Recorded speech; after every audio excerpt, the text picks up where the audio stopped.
নমস্কার বন্ধুরা, সুবচনের সাহিত্য সভায় আপনাদের স্বাগত জানাই। শরৎচন্দ্র চট্টোপাধ্যায় অমর কথা শিল্পী। প্রতিটি বাঙালি তার নাম জানেন, তার লেখার সঙ্গে পরিচিত। সেই সুলেখক সুপরিচিত শিল্পীর একটি উপন্যাস বৈকুণ্ঠের উইল আমি আপনাদের পড়ে শোনাবো। কয়েকটি ভাগে ভাগ করে নেব পর্বগুলি। আজকে পড়ছি প্রথম পর্ব। ১। বৎসর ৫-৬ পূর্বে বাবুগঞ্জের বৈকুণ্ঠ মজুমদারের মুদির দোকান যখন অনেক প্রকার ঝড় ঝাপটা সহ্য করিয়াও টিকিয়া গেল, তখন অনেকেই বিস্ময় প্রকাশ করিল। কারণ কি করিয়া যে বৈকুণ্ঠ তাল সামলাইল তাহা কেহই জানে না। সেই অবধি দোকানখানি ধীরে ধীরে উন্নতির পথেই অগ্রসর হইতেছিল। আবার তেমন দুঃখ কষ্ট আর যখন রহিল না, অথচ বৈকুণ্ঠ তাহার বড় ছেলে গোকুলকে স্কুল ছাড়াইয়া নিজের দোকানে ভর্তি করিয়া দিল, তখনও পাড়ার ৫ জন কম আশ্চর্য বোধ করিল না। তাহারা বৈকুণ্ঠর আচরণ সম্বন্ধে বলাবলি করিতে লাগিল। দেখলে বুড়োর ব্যবহার, না হয় ছেলেটির তেমন ধার নাই, ১ বছর না হয় কেলাসে উঠতেই পারে নাই, তাই বলে এই কাজ? ওর মা বেঁচে থাকলে কি এরূপ করতে পারতো? কই, ছাড়িয়ে দিক দেখি ওর ছোট ছেলে বিনোদকে। ছোট গিন্নি ঝেঁটিয়ে বিষ ঝেড়ে দেবে। বস্তুত গোকুল ছেলেটি মেধাবী ছিল না। ক্লাসে সে কোনোদিনই প্রায় ভালো পড়া বলিতে পারিত না। পরীক্ষার ফল বাহির হইলে সে মুখখানি ম্লান করিয়া তাহার বিমাতার কাছে আসিয়া কাঁদিয়া ফেলিল। বিমাতা তাহাকে কোলে টানিয়া সস্নেহে মাথায় মুখে হাত বুলাইয়া দিয়া স্নিগ্ধ স্বরে কহিলেন, গোকুল, বেঁচে থাকতে গেলে এমন কত শত দুঃখ সইতে হয় বাবা। মনের কষ্ট যে ছেলে হাসি মুখে সহ্য করে আবার চেষ্টা করে, সেই তো ছেলের মতো ছেলে। কেঁদো না বাবা, আবার মন দিয়ে পড়ো। আসছে বছর পাশ হবে। ছোট ছেলে বিনোদ লাফাইতে লাফাইতে বাড়ি আসিল। সে দাদার চেয়ে বছর ৬-এর ছোট, ৩-৪ ক্লাস নিচেও পড়ে, কিন্তু সে একেবারে প্রথম হইয়া ডবল প্রমোশন পাইয়াছে। পুত্রের সুসংবাদ শুনিয়া মা তাহাকে কোলে টানিয়া লইলেন এবং পুলকিত চিত্তে অসংখ্য আশীর্বাদ করিলেন। সন্ধ্যার পর বৈকুণ্ঠ দোকানের কাজ সারিয়া খাতা বগলে ঘরে আসিয়া উভয় পুত্রের বিবরণ শুনিয়া ভালো মন্দ কিছুই বলিলেন না। ছেলেদের ভার তাহাদের মায়ের উপর দিয়াই তিনি নিশ্চিন্ত ছিলেন। হাত পা ধুইয়া জল খাইয়া পান চিবাইতে চিবাইতে ধীরে সুস্থে নিত্য নিয়মিত খাতা দেখিতে বসিয়া গেলেন। ২।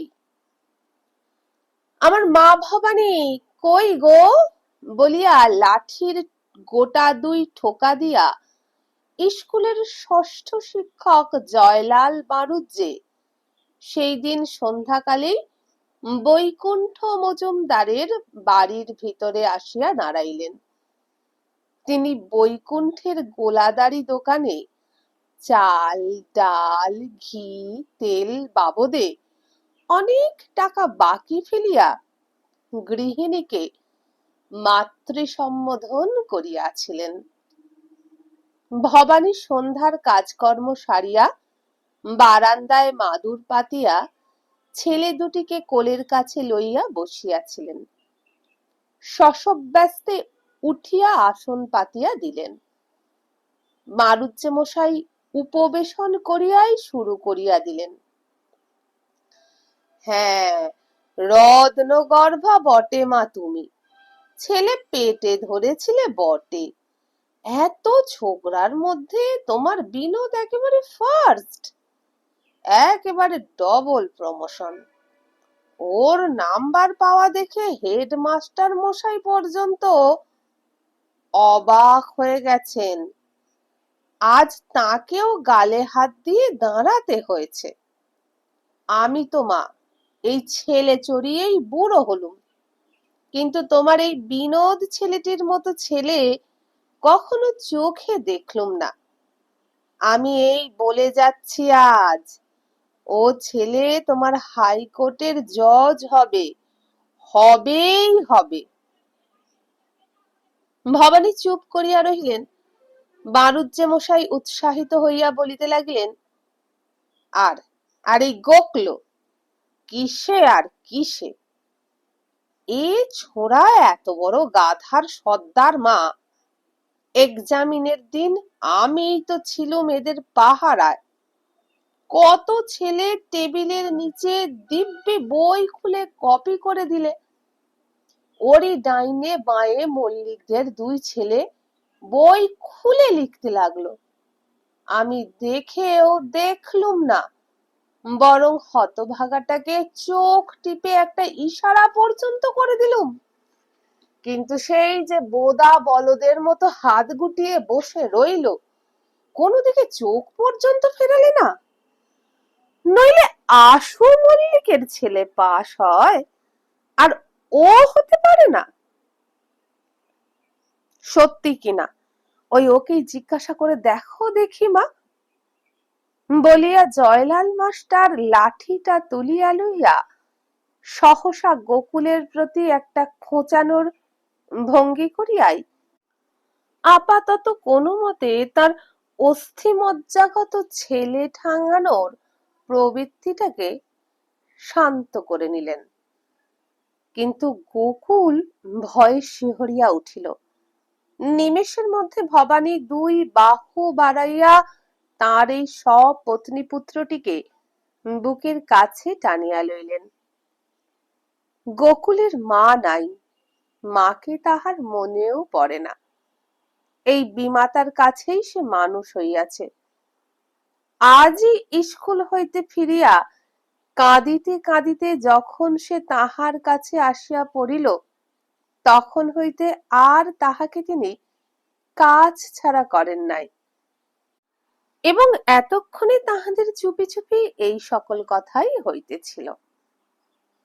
গোকুলের মাথায় মুখে হাত বুলাইয়া স্নেহার্দ মৃদু কণ্ঠে তিনি বলিলেন, হ্যাঁ বাবা, আর সকল ছেলেরা বই দেখেছিল, তুমি শুধু তাকিয়েও দেখনি কোনো দিকে? গোকুল কিছুতেই বলিতে পারিল না। নিজের অক্ষমতার ইহাও একটা প্রকৃষ্ট প্রমাণ মনে করিয়া সে লজ্জায় একেবারে অধোবদন হইয়া গেল। কিন্তু কথাটা ঘরের মধ্যে বৈকুণ্ঠের কানে যাওয়ায় তিনি হিসাবের খাতা হইতে মুখ তুলিয়া একেবারে কান খাড়া করিয়া রহিলেন। ভবানী মৃদু হাসিয়া কহিলেন, এ বছর খুব মন দিয়ে পড়লে আসছে বছর ও ফার্স্ট হতে পারবে। বিমাতার এই স্নেহের কণ্ঠস্বর বারুজ্জে মশাই চিনিতে পারিলেন না। সপত্নী পুত্রের প্রতি স্ত্রীলোকের বিদ্বেষ তার কাছে এমনই স্বতঃসিদ্ধ যে কোথাও কোনো ক্ষেত্রে ইহার যে ব্যতিক্রম ঘটিতে পারে সে কথা তাহার মনে উদয় হইল না। ইহাকে একটা মৌখিক শিষ্টতা মাত্র জ্ঞান করিয়া তিনি গোকুলকে আরো তুচ্ছ করিয়া দেখাইবার অভিপ্রায়ে জিহবার দ্বারা তালুতে এক প্রকার শব্দ উৎপাদন করিয়া বলিলেন, হায় হায়, গোকুল হবে ফার্স্ট, পূর্বের সূর্যি উঠবে পশ্চিমে।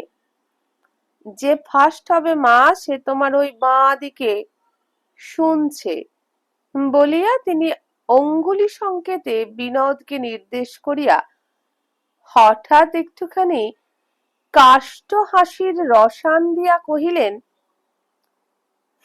তাই কি ছোড়ার লজ্জা শরম আছে? উল্টে ছেলেদের সঙ্গে কোন্দল করছিল যে। আমি পাশ হইনি বটে, কিন্তু আমার ছোট ভাই যে সকলের প্রথম হয়েছে। তোদের কটা ভাই এমন ডাবল প্রমোশন পেয়েছে বল তো রে? শোনো একবার কথা মা, ছোট ভাই ফার্স্ট হয়েছে, কোথায় ও লজ্জায় মরে যাবে, না ওর দিমাগ দেখো। ভবানী আর থাকিতে পারিলেন না, জোর করিয়া গোকুলকে টানিয়া লইয়া তাহার মাথাটা বুকের উপর চাপিয়া ধরিলেন। গোকুল লজ্জায় মরিয়া গিয়া মায়ের বুকে মুখ লুকাইয়া চুপ করিয়া বসিয়া রহিল। গোকুল তাহার ছোট ভাইটিকে কতটা ভালোবাসিত তাহা তিনি জানিতেন।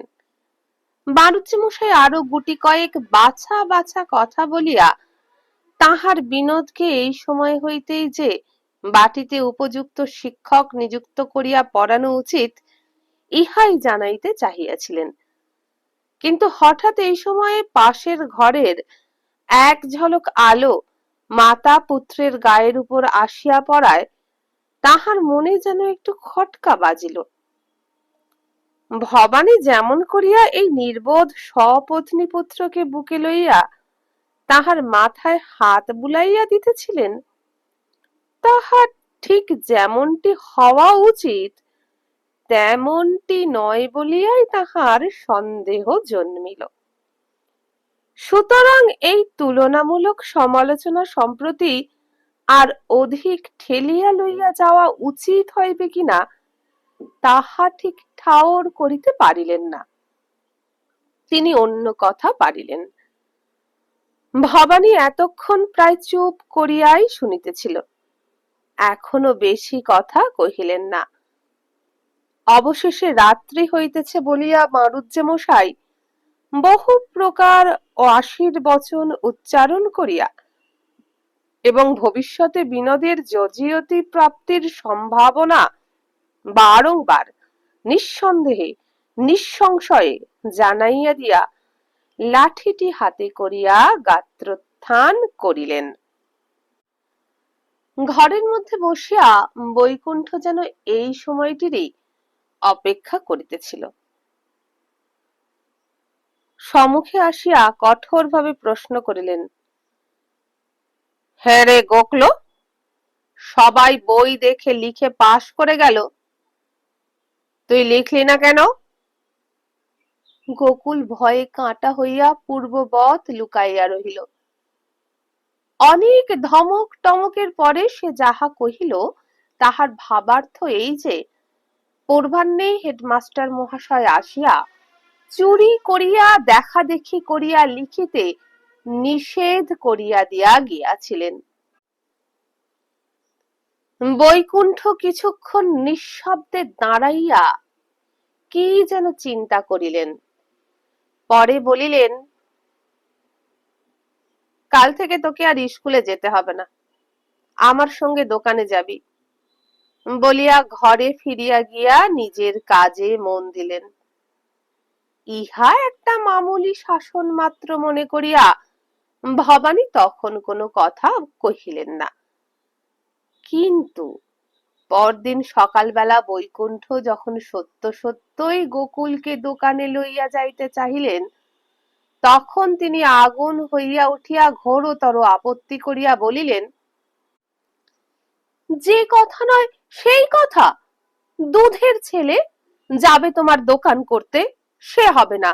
আমি বেঁচে থাকতে আমার গোকুলকে পড়া ছাড়তে দেব না, এমন রাগ তো দেখিনি, বলিয়া গৃহিণী ক্রোধ ভরে ছেলেকে টানিয়া লইয়া যাইতেছিলেন। বৈকুণ্ঠ ঈষৎ হাসিয়া বলিল, কে রাগ করেছে ছোট বউ?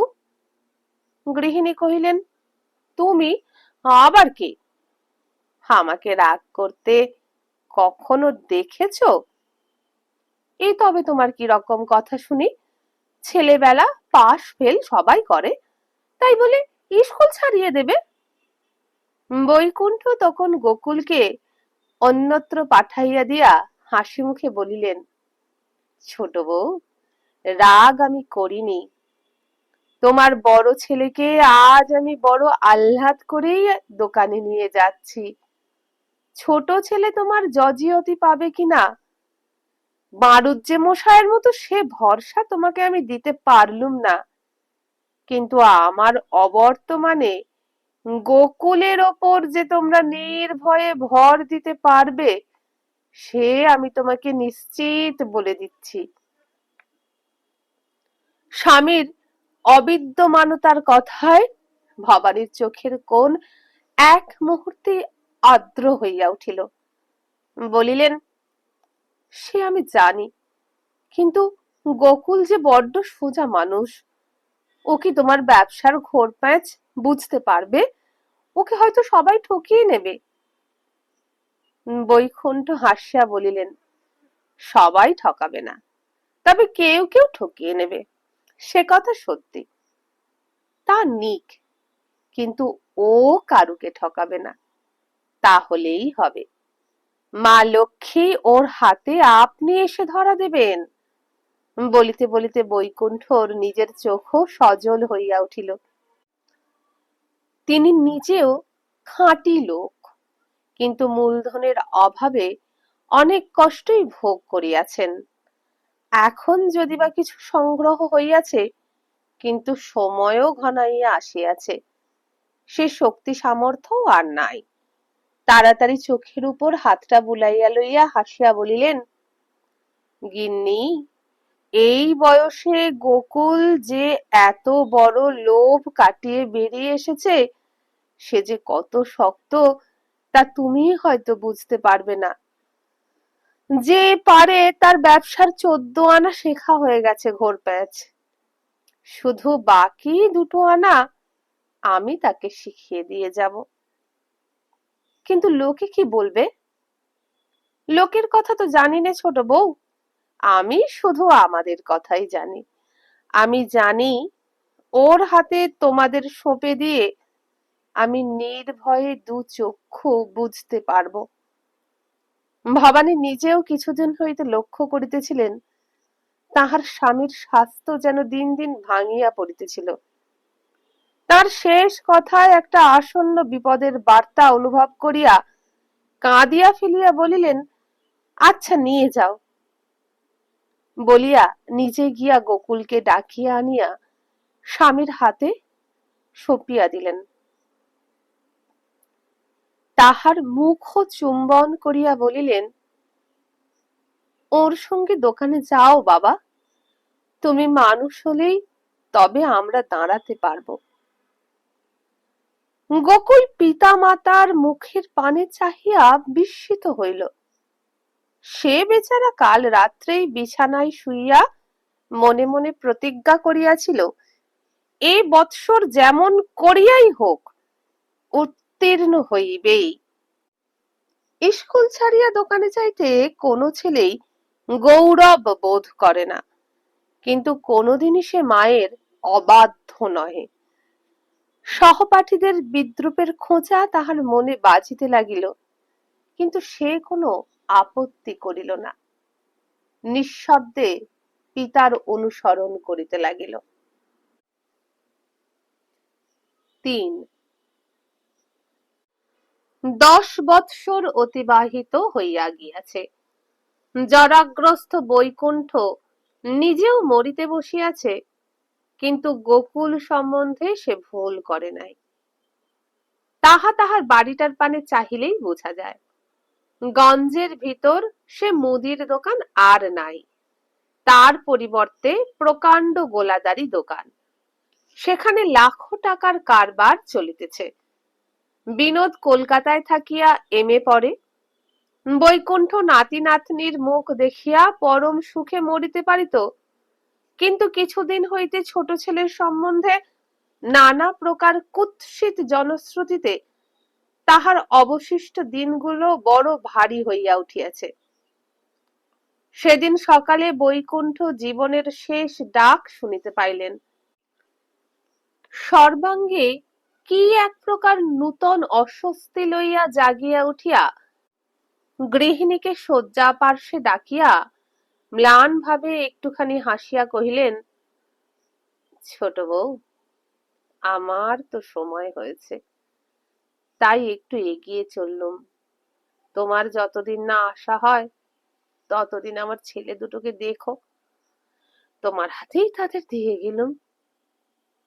স্বামীর শীর্ণ হাতখানি দুই হাতের মধ্যে লইয়া ভবানী নীরবে কাঁদিতে লাগিলেন। বৈকুণ্ঠ কহিলেন, গোকুলকে রেখে তার মা মারা গেলে আমার কিছুতেই আর দ্বিতীয় সংসার করবার ইচ্ছা ছিল না। আমি কোনো মতেই বিয়ে করতুম না, কিন্তু যখন দেখলুম আমি একা, গোকুলকেই হয়তো বাঁচাতে পারবো না, তখনই শুধু বড় কষ্টে, বড় ভয়ে ভয়ে রাজি হয়েছিলাম। ভগবান আমার মনের কথাটি জানতে পেরেছিলেন, তাই এমন স্ত্রী দিলেন যে কোনোদিন কোনো দুঃখ পাইনি। শুধু বিনোদ আমার শেষকালটা এত দুঃখ যদি না দিত, তাহলে আজ কত সুখেই না যেতে পারতুম। বলিতে বলিতে তাহার ম্লান চক্ষু দুটি অশ্রুসিক্ত হইয়া উঠিল। ভবানী আঁচল দিয়া তাহা মুছাইয়া দিলেন, কিন্তু তাহার নিজের দুই চক্ষু অশ্রু জলে ভাসিয়া যাইতে লাগিল। বৈকুণ্ঠ কহিলেন, আমি মরতেও পারছি না ছোট বউ। আমার অবর্তমানে আমার এত কষ্টের দোকানটি বিনোদ হাতে পেয়ে দুদিনে মাটি করে ফেলবে। এই শোক আমি পরকালে বসেও সহ্য করতে পারবো না, সেখানেও আমার বুকে শেল বাজবে। একটুখানি থামিয়া কহিলেন, শুধু কি তাই, তোমার দাঁড়াবার স্থান থাকবে না। আমার গোকুলকেও হয়তো ছেলে মেয়ে নিয়ে পথে পথে ঘুরতে হবে। বলিতে বলিতেই বৈকুণ্ঠ ভয়ে কাঁপিয়া উঠিলেন। এইরূপ দুর্ঘটনার কল্পনা মাত্রেই তাহার বক্ষস্পন্দন থামিয়া যাইবার উপক্রম করিল। ভবানী তাড়াতাড়ি স্বামীর মুখের উপর মুখ আনিয়া কাঁদিয়া কহিলেন, হুগো, বিনোদকে তুমি কিছুই দিয়ে যেও না। তোমার গায়ের রক্ত জল করা জিনিস আমি কারুকে দেব না। দোকান, ঘর, বাড়ি, বিষয়, সম্পত্তি সমস্ত তুমি গোকুলকে লিখে দিয়ে যাও। তুমি শান্ত হও, নিশ্চিন্ত হও, আমি নিজে তার সাক্ষী হয়ে থাকব। বৈকুণ্ঠ কিছুক্ষণ স্ত্রীর মুখপানে চাহিয়া থাকিয়া একটা নিঃশ্বাস ফেলিয়া কহিলেন, কেবল এই কথাটি আমি দিবা রাত্রি ভাবছি ছোট বউ। আমি ভগবানকে পর্যন্ত মন দিয়ে ডাকতে পারছি নে, কিন্তু তুমি কি এতে মত দিতে পারবে?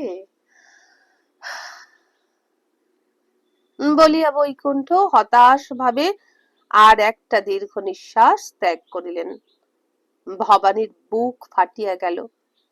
তিনি মরণোন্মুখ স্বামীর বুকের উপর ঝুঁকিয়া পড়িয়া অশ্রু জড়িত কণ্ঠে কহিলেন, ওগো, আমি মত দিতে পারবো, তোমাকে ছুঁয়ে বলছি, পারবো।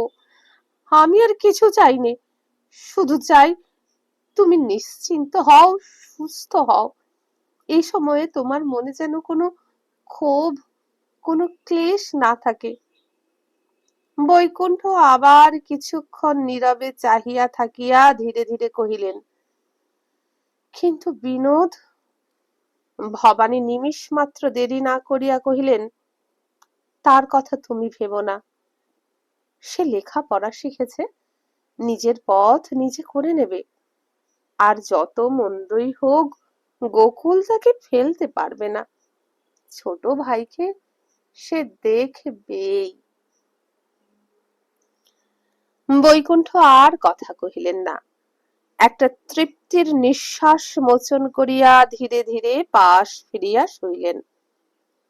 ভবানী সেইখানে একভাবে পাথরের মূর্তির মতো বসিয়া রহিলেন।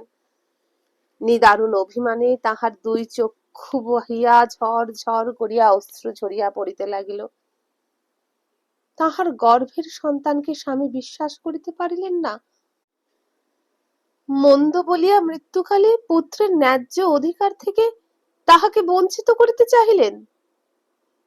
এ দুঃখ তাহার বক্ষে যে কি শূল বিদ্ধ করিল, তাহা তিনি একবার চাহিয়াও দেখিলেন না।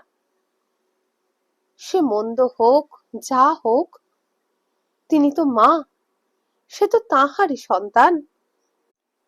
সেই দুর্ভাগ্য সন্তানের অন্ধকার ভবিষ্যৎ চোখের উপর সুস্পষ্ট দেখিয়া তাহার মাতৃহৃদয় এইবার মাথা কুটিয়া কুটিয়া কাঁদিতে লাগিল। কিন্তু পিছাইয়া পরিত্রাণ পাইবার কোনো উপায় কোনো দিকে চাহিয়া চোখে পড়িল না। মুমূর্ষু স্বামীর তৃপ্তির জন্য সন্তানের সর্বনাশের পথ যখন নিজেই অঙ্গুলি সংকেতে দেখাইয়া দিয়াছেন, তখন কে তাহার মুখ চাহিয়া সে পথ যাচিয়া রুদ্ধ করিয়া দিতে আসিবে? সেই দিনই অপরাহ্নকালে উকিল ডাকিয়া রীতিমতো উইল লেখা হইয়া গেল। বৈকুণ্ঠ স্থাবর অস্থাবর সমস্ত সম্পত্তি তাহার বড় ছেলেকে লিখিয়া দিলেন। সাক্ষী হইয়া নাম লিখিতে গিয়া ভবানীর হাত কাঁপিয়া গেল। মাতৃস্নেহ কোথায় অলক্ষ্যে বসিয়া বারংবার তাহার হাত চাপিয়া ধরিতে লাগিল, কিন্তু নিবৃত্ত করিতে পারিল না। স্বামীর পা দুখানি অন্তরের মধ্যে দৃঢ় স্থাপিত করিয়া আঁকা বাঁকা অক্ষরে নিজের নাম সই করিয়া দিলেন। বিনোদ কোনো কথাই জানিল না। সে তখন কলিকাতার একটি অপবিত্র পল্লীতে ততোধিক অপবিত্র সংসর্গে মদ খাইয়া মাতাল হইয়া রহিল। বাটি হইতে যে দুজন কর্মচারী তাহাকে লইয়া যাইতে আসিয়াছিল, তাহারা 2 দিন পর্যন্ত তাহার বাসায় বৃথা অপেক্ষা করিয়া ফিরিয়া গেল। কেহই এই সংবাদ বৈকুণ্ঠকে দিতে সাহস করিল না। তিনিও এ সম্বন্ধে কাহাকেও কোনো প্রশ্ন করিলেন না। কিন্তু কিছুই তাহার কাছে চাপা রহিল না। আরো দিন 2 টালে বেটালে কাটিয়া আজ সকাল হইতেই তাহার শ্বাসকষ্ট প্রকাশ পাইয়াছিল। সমস্ত দিন আচ্ছন্নের মতো পড়িয়া থাকিয়া সন্ধ্যার প্রাক্কালে তিনি চোখ মেলিলেন। ভবানী শিয়রের কাছে বসিয়াছিলেন। গোকুল পদতলে বসিয়া কাঁদিতেছিল। বৈকুণ্ঠ ইঙ্গিতে তাহাকে আরো কাছে আসিতে বলিয়া অত্যন্ত ক্ষীণ কণ্ঠে কহিলেন, বিনোদ বুঝি খবর পেলে না গোকুল? নইলে সে নিশ্চয়ই আসত। বলিতে বলিতেই তাহার চোখের কোণ বাহিয়া এক ফোঁটা জল গড়াইয়া পড়িল। এই কয়দিনের মধ্যে তিনি বিনোদের নাম একটিবারও মুখে আনেন নাই। সহসা শেষ সময়ে ছেলের নাম স্বামীর মুখে শুনিয়া ধিক্কারে বেদনায় ভবানীর বুক ফাটিয়া গেল। কিন্তু তেমনি নীরবে অধোমুখে বসিয়া রহিলেন। গোকুল পিতার চোখ মুছাইয়া দিলে তিনি বলিলেন, চোখে তাকে দেখতে পেলুম না, কিন্তু তাকে বলিস আমি আশীর্বাদ করে যাচ্ছি, একদিন সে ভালো হবে। এমন মায়ের পেটে জন্মে কখনো এভাবে চিরকাল চলতে পারে না। দেখিস বাবা, সেদিন তোর ছোট ভাইকে যেন ফেলিস নে। আর এই তোমার মা রইলেন, অনেক তপস্যায় তবে এমন মা মিলে গোকুল। গোকুল শিশুর মতো কাঁদিতে কাঁদিতে কহিল, বাবা, মা আমারই রহিলেন, কিন্তু বিনোদকে আপনি অর্ধেক সম্পত্তি দিয়ে যান। বৈকুণ্ঠ কহিলেন, না গোকুল, আমার অনেক দুঃখের সম্পত্তি, এই নষ্ট হতে দেখলে পরকালে বসেও আমার বুকে শেল বাজবে, হে আমি কিছুতেই সইতে পারবো না। বলিয়া অনেকক্ষণ পর্যন্ত ছেলের মুখের পানে চাহিয়া বোধ করিবা মনে মনে তাহার শেষ আশীর্বাদ করিয়া চোখ মুজিলেন। গোকুল পায়ের উপর পড়িয়া ফুলিয়া ফুলিয়া কাঁদিতে লাগিল। বৈকুণ্ঠ ধীরে ধীরে পাশ ফিরিয়া শুইয়া শুধু চুপি চুপি বলিলেন, ছেলেরা রইল ছোট বউ, আমি এবার চললুম। আর কথা কহিলেন না, এবং পরদিন সূর্যোদয়ের সঙ্গে সঙ্গেই তাহার প্রাণ বাহির হইয়া গেল। তখন অনেকেই অনেক কথা কহিল।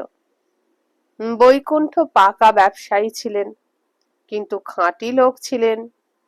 বিশেষত অত্যন্ত দীন অবস্থা হইতে বড় হইতে পারিয়াছিলেন বলিয়া শত্রু মিত্র দুই তাহার একটু বেশি পরিমাণে ছিল। মিত্রপক্ষের গুণগান অত্যুক্তিকে ছাড়াইয়া গেল, আবার শত্রুপক্ষেরা নিন্দা করিতেও ত্রুটি করিল না। তাহারা কৃপণ বলিয়া, চশমখোর বলিয়া বৈকুণ্ঠ মুদির স্ফীত অঙ্গুলির সহিত কদলী কাণ্ডের উপমা দিয়া বোধ করি একটু আত্মপ্রসাদ লাভ করিল। তবে এই একটা অতি তুচ্ছ গুণের কথা তাহারাও অস্বীকার করিল না যে, আর যাই হোক, লোকটা জোচ্চোর বাটপার ছিল না। নিজের ন্যায্য পাওনার বেশি কাহাকেও কোনোদিন একটি তামার পয়সাও ফাঁকি দেয় নাই। বস্তুত ব্যবসা সম্বন্ধে এই বিদ্যাটি তিনি বিশেষ করিয়া তাহার বড় ছেলেকে শিখাইয়া গিয়াছিলেন। বৈকুণ্ঠ বার বার বলিতেন, গোকুল, আমার এই কথাটি কোনোদিন ভুলিস নে বাবা। ঠকিয়ে কখনো মহাজনকে মারা যায় না, তাতে শেষ পর্যন্ত নিজেকেই মরতে হয়। নিজের পলিত মস্তকটি দেখাইয়া বলিতেন, এই মাথাটার উপর দিয়ে অনেক ঝড় বৃষ্টি বয়ে গেছে গোকুল, অনেক দুঃখ কষ্ট পেয়েছি, কিন্তু এর জোরে কখনো কারো কাছে মাথা হেঁট করিনি। আমার এই মর্যাদাটুকু রাখিস বাবা। বন্ধুরা, এখানেই শেষ হয়ে গেল বৈকুণ্ঠের উইলের প্রথম পর্ব। কেমন লাগলো কমেন্ট করে জানাবেন। যদি ভালো লাগে তাহলে ভিডিওটি বন্ধুদের সঙ্গে বেশি বেশি করে শেয়ার করবেন, একটি লাইক করবেন, আর আমার চ্যানেলটি সাবস্ক্রাইব করে না থাকলে সাবস্ক্রাইব করে আমার মনোবল বাড়াতে সাহায্য করবেন। যদি এরকমই আরো গল্প শুনতে চান তাহলে এই ভিডিও নিচে যে বার আছে সেখানে ক্লিক করুন, চ্যানেলের হোম পেজ খুলে যাবে। হোম পেজে পাবেন প্লেলিস্ট, সেখানে অনেক গল্প রয়েছে, সেগুলি শুনুন যতক্ষণ না পর্যন্ত কালকে বৈকুণ্ঠের উইলের দ্বিতীয় পর্ব আনছি। আজকের মতো বিদায় নিলাম, নমস্কার।